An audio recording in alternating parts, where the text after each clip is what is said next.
Hello and welcome to the Daily Brief. On this show, we cut through the noise and simplify the biggest stories and trends that are shaping the markets. I'm your host Tarun. Today is Friday, 23rd August, and I have three big stories for you. Today's episode is a little different. There weren't many market moving stories yesterday, so I'm going to talk about some important trends that have been playing out over the last few years. If you like this episode, please let us know in the comments below. You can find us on Spotify, Apple Podcasts, or wherever you consume your podcast. And if you like reading instead of watching or listening, you can subscribe to our No Spam newsletter for a quick rundown. You can find all the links in the description. So let's start with the stories. I first talk about electric cars, where I do a deep dive into everything that is happening in India and globally. Then I discuss Zomato's acquisition of Paytm's ticketing business. And finally, I talk about why Piyush Goyal dislikes Amazon. Let's first talk about electric cars. This is going to be a long one. Climate change is an existential threat to humanity, and to ensure that it doesn't get any worse than it already has, we need to stop burning fossil fuels. One of the biggest sources of emissions is transportation, which accounts for over 30% of all CO2 emissions. To manage the effects of climate change, it's crucial that we reduce transport emissions. Even before 2020, if you had said that electric vehicles would become popular, most people would have laughed at you. But according to the International Energy Agency, sales of EV vehicles might hit 17 million worldwide. So one in every 5 cars sold will be EV this year. For comparison, in 2018, the total number of EVs sold globally was just 1 million. Things are slowly starting to change in India as well. In 2018, EV vehicles were 0.5% of all vehicles sold. But in 2023, this had crossed 6%. If you break this down, EV car penetration is about 2%, and EV two-wheeler penetration is about 5.5%. Both were pretty much zero before 2020. A big factor in adoption of EVs, apart from the quality, is affordability.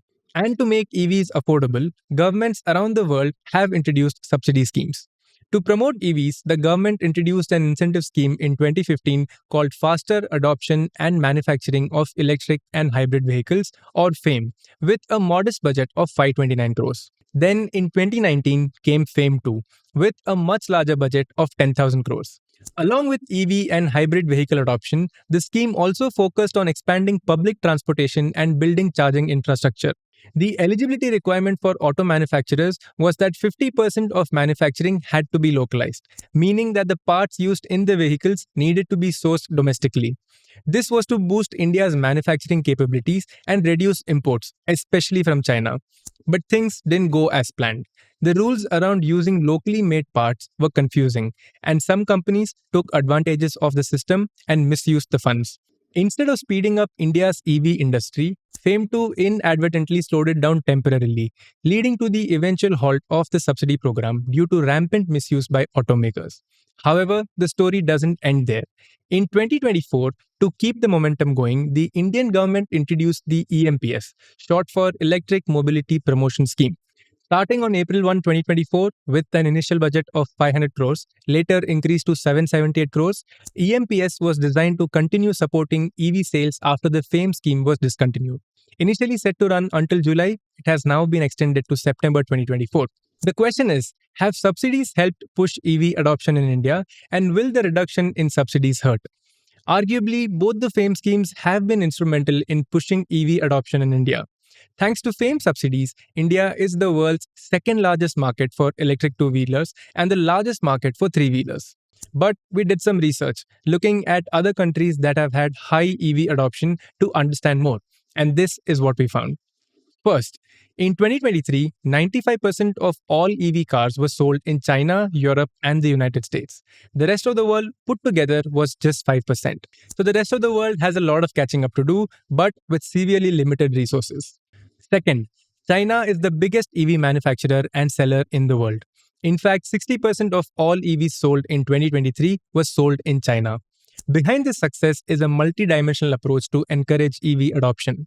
According to an analysis by the Center for Strategic and International Studies, from 2009 to 2023, Chinese government support for EV manufacturers was $230.9 billion. China uses multiple policy levers to support EVs, ranging from sales tax exemptions, faster registrations for EVs, and massive R&D spending on EV technologies and government procurement. Third, After over a decade and a half of subsidies and incentives, China has been slowly phasing out some subsidies, but sales have remained steady. This gives you a sense of the time required for markets to mature, from manufacturing to changes in consumer behavior. Fourth, in the US, the big shift came with the Inflation Reduction Act of 2022. The IRA introduced the Clean Vehicle Tax Credit, offering up to $7,500 for eligible EVs. But there was a catch. The vehicles had to be mostly made in the US or use American made batteries. This policy gave a huge boost to domestic EV sales, and today EVs make up about 10% of the US car market. Fifth, perhaps Norway offers the best example of how to incentivize EVs. Norway has the highest percentage of electric vehicles in the world. In 2023, 90% of all cars sold in Norway were EVs. Norway has been trying to incentivize zero emission vehicles from the 1990s. It has a progressive tax structure based on weight and emissions, which means EVs become cheaper. There are no emission taxes, reduction in road taxes, lower parking fees, access to bus lanes, and much more. In 2023, in many parts of the world, including India, the total cost of ownership of an EV car was much higher than that of petrol and diesel cars. But they have the advantage of higher fuel efficiency and lower maintenance cost. Subsidies help reduce the cost and improve EV ownership. So one could argue that India still needs to continue the subsidies for a few more years to ensure EV adoption increases. Otherwise, there's a risk that adoption will slow down. Now let's move on to the second story and discuss Zomato's acquisition of Paytm's ticketing business. Zomato just made a big move by acquiring Paytm's entertainment and ticketing business for over 2,400 crores. By the way, this is an all-cash deal. This acquisition isn't just a random purchase, it's a strategic step that could benefit both Zomato and Paytm in different ways. For Paytm, selling this part of their business allows them to zero in on what they do best: financial services. Plus, with regulatory pressures on their backs, this cash will help them keep shareholders happy, at least for a while. For Zomato, this is about more than just adding another business to their portfolio. They've already entered new markets like quick commerce through Blinkit. Now, with Paytm's movie and event ticketing business, Zomato is aiming to become the go to app for all kinds of going out experiences, complementing their existing dining out unit, which makes up a small but profitable part of their revenue. In their recent quarterly results, Zomato's management spoke about how they see potential in the going out space. They mentioned that their dining out business, which helps people discover restaurants, is already profitable and has a run rate of over $500 million in annualized gross order value, or GOV. But they don't want to stop there. They're planning to expand into other areas like movie tickets, sports events, live performances, shopping, and even staycations. To make this vision a reality, Zomato is planning to launch a separate app called District by Zomato, which will focus solely on these going out experiences. They're taking a page out of the Blinkit playbook, building a separate brand and app, but still leveraging the traffic they already have on the Zomato platform to keep customer acquisition costs low. According to Motilal Oswal, the take rate for this new business could be around 12%, although it might vary depending on the type of offering. For instance, movie tickets might have lower commissions, while exclusive rights to major sports or live music events could bring in much higher fees. Will this be another sixer like Blinkit, or a repeat of Zomato Legends shutdown where people could order iconic and famous dishes from other cities in India? Only time will tell. Let's move on to the third and final story and talk about why Piyush Goyal dislikes Amazon. Piyush Goyal, India's Minister of Commerce and Industry, recently made a bold statement about Amazon's much publicized $1 billion investment in India. When Amazon says we're going to invest $1 billion in India and we all celebrate, we forget the underlying story that $1 billion is not coming in for any great service or any great investment to support the Indian economy. They made $1 billion loss in their balance sheet that year. They have to fill in that loss. It might seem harsh at first. Why wouldn't we want foreign direct investments in India? But there are a few reasons why Mr. Goyal might be unhappy with Amazon. First, he suggested that Amazon might be using legal loopholes to its advantage. He pointed out that the company spends large sums on legal and financial professionals, possibly to block legal challenges and navigate around regulations. Second, Mr. Goyal questioned whether Amazon's reported 6,000 crore loss in a single year is a sign of predatory pricing. The concern here is that Amazon might be deliberately lowering prices to unsustainable levels to drive competitors out of the market, which can harm smaller businesses and disrupt fair competition. Third, Mr. Goyal might be advocating for the ONDC as a way to counterbalance the dominance of companies like Amazon. ONDC aims to democratize e commerce in India by creating an open source platform where buyers and sellers can connect directly without relying on major intermediaries like Amazon. Fourth, this could also be a political statement, considering the fact that retailers are a large vote bank. The government can't be perceived as being too supportive of foreign companies, especially in this environment. Fifth, India has strict FDI regulations in the e commerce sector, especially for multi brand retail. Foreign companies are not allowed to operate in an inventory based model where they directly own the products they sell. Instead, they must operate under a marketplace model, acting as intermediaries between buyers and sellers. Now, this is quite crucial. Amazon operates in India under the marketplace model, which allows 100% FDI. However, concerns have been raised that Amazon might be exploiting this model by indirectly controlling inventory through preferred sellers or entities in which it has a stake. Let me dive a little deeper. To navigate these regulations around FDI, Amazon India partnered with Catamaran Ventures to create a joint venture called Priyan Business Services. Cloudtail, a subsidiary of Priyan, became Amazon's largest seller in India. While technically a third party seller, Cloudtail effectively allowed Amazon to exert significant control over inventory without directly owning it. This setup enabled Amazon to offer a wide range of products on its platform while adhering to the letter of the law, if not the spirit.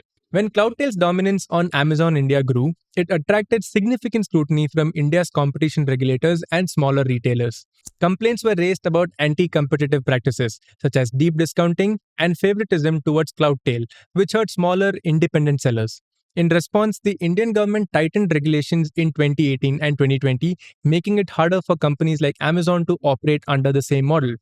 As a result, Amazon had to dissolve its joint venture with Catamaran Ventures, effectively ending Cloudtail's role as the largest seller on the platform. However, Amazon wasn't willing to lose its market position. It bought out Cloudtail and began dividing its business among multiple independent sellers to comply with the new regulations. Despite these changes, concerns remained that Amazon would continue to exert influence over these new sellers through its logistics, fulfillment services, and data insights, raising questions about whether true competition was being restored. Similarly, Flipkart had faced scrutiny for potentially violating FDI rules by using an intermediary, WS Retail, to sell products on its platform. The government suspected that Flipkart was operating in a B2C model, which is prohibited for companies with FDI. This led to an investigation with the possibility of a hefty fine being imposed on Flipkart, especially after Walmart acquired a controlling stake in the company in 2018. But the concerns about Amazon and Flipkart aren't just isolated to these companies. Globally, there's been a growing unease about the power and influence of big tech companies. This sentiment has echoed in India as well, where there's a rising pushback against these big tech giants, especially in how they operate in emerging markets. Piyush Goyal's comments re-elect the broader trend of increasing global hostility of governments around the world towards big tech companies. From Europe to the US to India, governments have been imposing billions in fines and looking for ways to curtail the dominance of these firms. The CCI, short for Competition Commission of India, has been increasingly vigilant, and there's been a talk of potential fines or other regulatory actions against some of these big tech companies. In 2022, CCI imposed a penalty of more than 1,300 crores on Google for anti-competitive practices in relation to Android mobile devices. Meanwhile, in the US as well, Google faced a major antitrust case where a judge ruled that the company had illegally maintained its monopoly over online search. CCI was also investigating Apple for not providing enough details about its App Store practices, particularly regarding commission fees and app distribution policies. After yesterday's comments, Piyush Goyal clarified that and said, and I quote, "We are very clear that we want to invite FDI. We want to invite technology. We want to have the best of the world. And we are not against online at all. Online e-commerce has tremendous benefits. It has the benefit of convenience, speed, it gives you the comfort in your homes, many benefits." Thank you so much for listening to today's episode. We love producing this show to explain what's happening in the world of finance and business. If you like the show, please hit the like button on YouTube.